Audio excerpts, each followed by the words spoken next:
www.congoconnexiontv.com. Un site nouveau dans un nouveau monde.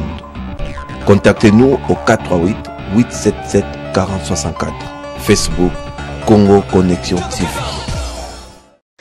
Cap à présent sur la République démocratique du Congo, où la fosse commune de Maluku continue de susciter bien des questions. Qui sont les 421 personnes qui ont été enterrées dans cette fosse? S'agit-il d'indigents, comme le dit le pouvoir, ou d'opposants politiques, comme d'autres le suspectent? Une enquête a été ouverte sur place.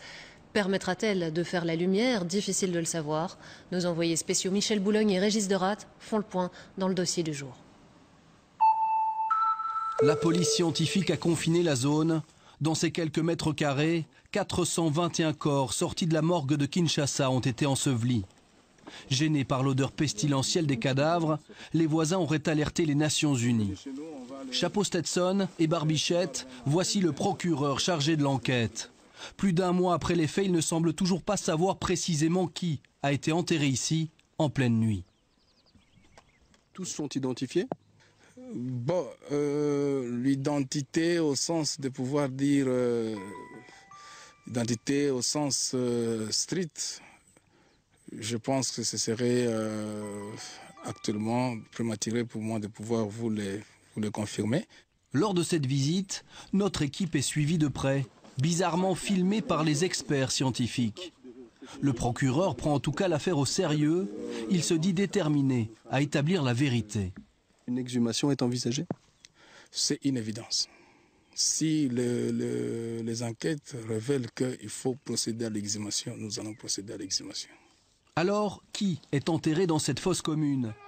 Certains imaginent qu'on pourrait y trouver quelques-uns des manifestants et opposants politiques qui ont disparu après leur arrestation lors des manifestations du mois de janvier à Kinshasa. Au Parlement congolais, la fosse commune de Maluku prend des allures d'affaires d'État.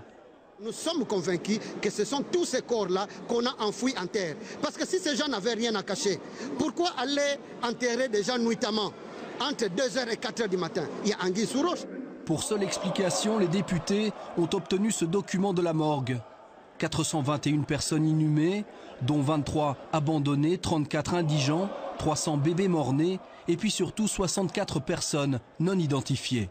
Les 64 corps non identifiés, c'est quel corps? Figurez-vous qu'il y a des ratures sur ce document.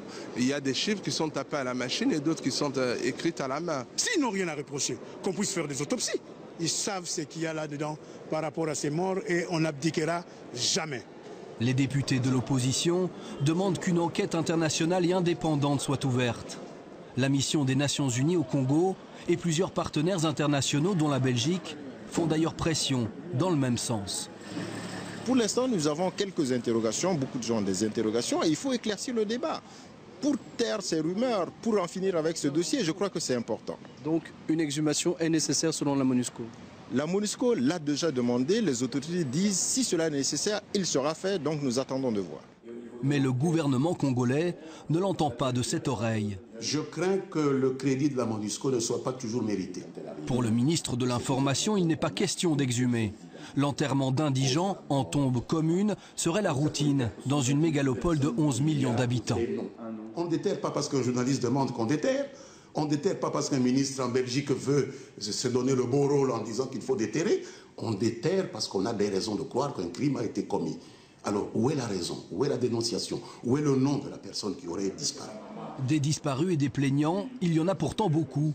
Nous avons enregistré une centaine de familles qui recherchent le leur.